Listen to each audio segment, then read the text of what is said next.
पार पडलेले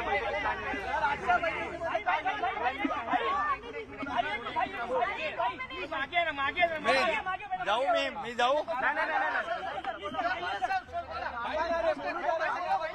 आज विभागीय आयुक्तांची बैठक होती, काय आज महसूल विभागाचे विभागीय आयुक्त आणि जिल्हाधिकारी यांची वातावरणीय बदल या संदर्भात क्लायमेट चेंज, ग्लोबल वॉर्मिंग, अवकाळी, गारपीट या सगळ्या विषयावर एक परिषद आहे आणि या परिषदेमध्ये सध्या जे काही वातावरणात झालेले जे बदल आहेत आणि त्यामुळे जे काही अवकाळी आहे, गारपीट आहे, प्रचंड उष्माघात आहे, यावर एक साधक बाधक चर्चा या परिषदेमध्ये होईल। मी आणि उपमुख्यमंत्री महोदयांच्या अध्यक्षतेखाली ही बैठक या ठिकाणी आजची महत्त्वाची बैठक आहे। यामध्ये राज्याच्या दृष्टीने अतिशय महत्त्वाच्या चर्चा होतील आणि त्यावर उपाययोजना देखील होतील।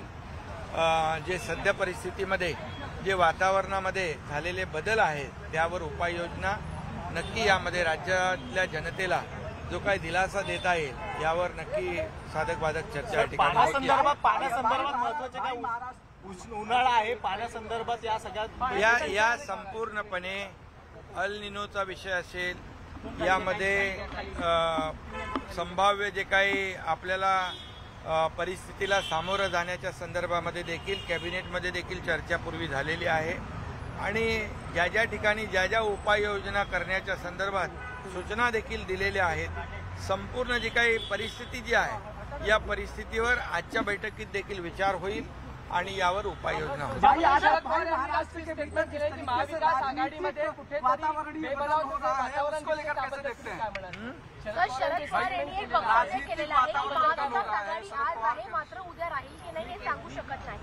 पवार साहेब हे मोठे अनुभवी नेते आहेत आणि ते जेव्हा काही वक्तव्य करतात त्यांच्या वक्तव्याला महत्त्व असतं, गांभीर्य असतं, एवढंच मी या प्रसंगी उद्धव ठाकरे म्हणाले की मोदींच्या मागे पुढे कोणी नाही, म्हणजे मोदींच्या मागे पुढे कोणी नाही, एकेरी उल्लेख करण्यात आलेला आहे। आपली काय प्रतिक्रिया त्यावरती? खरं म्हणजे अतिशय हे दुर्दैवी वक्तव्य आहे। या देशाचे आदरणीय प्रधानमंत्री मोदी साहेबांनी आपलं नेतृत्व फक्त देशात नाही तर जगभरात सिद्ध केलेलं आहे।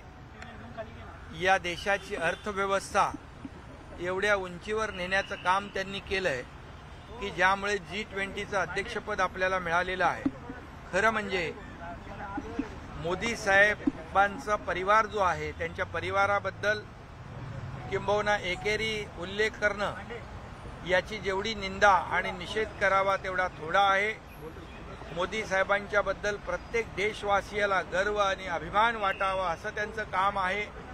आपल्या सगळ्यांना माहीत आहे की संपूर्ण देशातली जी 150 कोटी जनता आहे ही सगळा त्यांचा परिवार आहे आणि त्या स्वतःच्या कुटुंबाप्रमाणे या संपूर्ण देशातल्या जनतेला ते आपलं मानतात आणि म्हणून आपण पाहिलं त्यांच्या मातोश्रीचं जेव्हा दुःखद निधन झालं त्यावेळेस इकडे अंत्यविधी झाल्यानंतर त्यांनी प्राधान्य कर्तृत्वाला दिलं, जबाबदारीला दिलं, या देशातले जे प्रकल्प होते त्याला प्राधान्य दिलं। यावरून त्यांची देशभक्ती आणि राष्ट्रभक्ती त्यांनी सिद्ध केलेली आहे आणि जे काही कालचं वक्तव्य झालं हे वैयक्तिक द्वेषातून झालेलं वक्तव्य या ठिकाणी दिसून येत आहे। जेव्हा एखादी व्यक्ती वैयक्तिक द्वेषाने पछाडली जाते आणि समोरच्याची जी लोकप्रियता आहे, यशस्वीता जी आहे, याची पोटदुखी जेव्हा निर्माण होते तशा प्रकारचा त्यावेळेस अशा प्रकारचं वक्तव्य करण्याचं पाप काही लोक करतात। खरं म्हणजे हे वैयक्तिक द्वेष ज्यांनी 25 वर्ष या ठिकाणी युती म्हणून कामकाज केलं त्यांच्या बाबतीमध्ये अशा प्रकारचं वक्तव्य करणं हे निंदाजनक आहे। ही बाळासाहेबांची संस्कृती होऊ शकत नाही। बाळासाहेबांचे विचार मी सांगितलं की ज्यांनी पायदळी तुडवले सत्तेसाठी, खुर्चीसाठी, मुख्यमंत्री पदासाठी, त्यांच्याकडून आपण अपेक्षा काय करू शकतो हे काल त्यांनी सिद्ध करून दाखवलेलं आहे आणि या देशाचे प्रधानमंत्री नरेंद्र मोदी साहेबांची लोकप्रियता या देशात नाही जगात आहे, त्याचा गर्व आणि अभिमान या देशवासियांना असला पाहिजे. परंतु ज्यांच्या पायाखालची वाळू सरकलेली आहे, ज्यांना द्वेषाने पछाडलेलं आहे, त्यांच्याकडून जे वक्तव्य झालंय त्याचा मी निषेध करतो.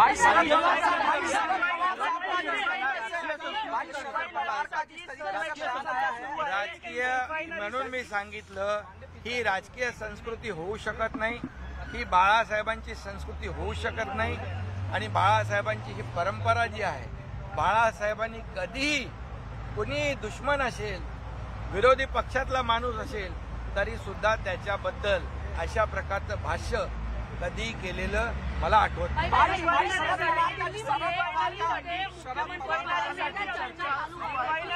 सर्वेक्षण सुरू आहे, त्याला विरोध ग्रामस्थ करत आहेत, कसं पाहता याकडे? यामध्ये लोकांना जे अपेक्षित आहे त्या भागाचा विकास अपेक्षित ज्यांना आहे आणि लोकभावनेचा विचार करूनच या ठिकाणी राज्य सरकार प्रत्येक निर्णय घेणार है. भाई साहब,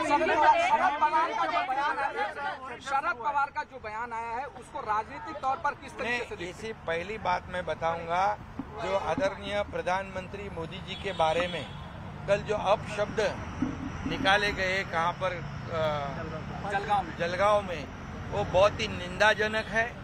देश के प्रधानमंत्री मोदी जी ने अपनी लोकप्रियता सिर्फ देश में नहीं दुनिया भर में उनकी लोकप्रियता एक नंबर पर है. इसका हमें सभी देशवासियों को गर्व होना चाहिए, अभिमान होना चाहिए. लेकिन वैयक्तिक जो द्वेष भावना कल के भाष्य में दिखाई पड़ रही है, ये हमारे बाला साहेब ठाकरे जी की संस्कृति नहीं हो सकती है. ये जिनकी पैरों तले जमीन खिसक चुकी है वो ऐसी भाषा यूज कर रहे हैं, ये निंदाजनक है. ये इसका निषेध जितना करे उतना कम है.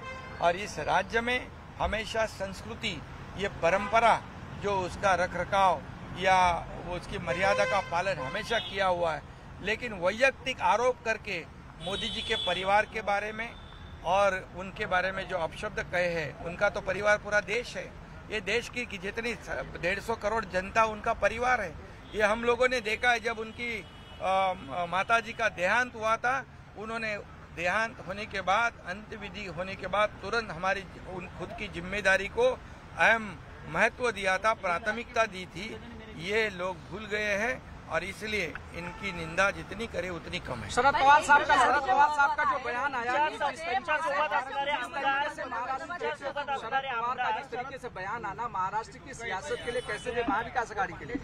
मैं इतना ही कहूँगा, आदरणीय शरद पवार साहब ये बड़े अनुभवी नेता है.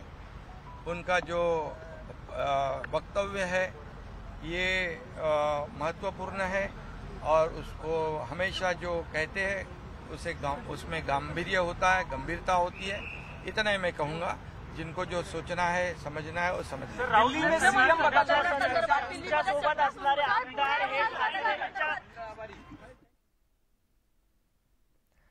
महाराष्ट्राचे मुख्यमंत्री प्रतिक्रिया देत होते, तर उद्धव ठाकरेंनी केलेल्या विधानावरती त्यांनी उत्तर दिलंय. आणि त्याचसोबत शरद पवार यांनी महाविकास आघाडी संदर्भात 2024 साली नेमकं काय होणार या संदर्भातलं जे वक्तव्य केलं होतं त्यावरती सुद्धा मुख्यमंत्री एकनाथ शिंदे म्हणाले, शरद पवार यांच्या वक्तव्याला नेहमीच महत्त्व असतं.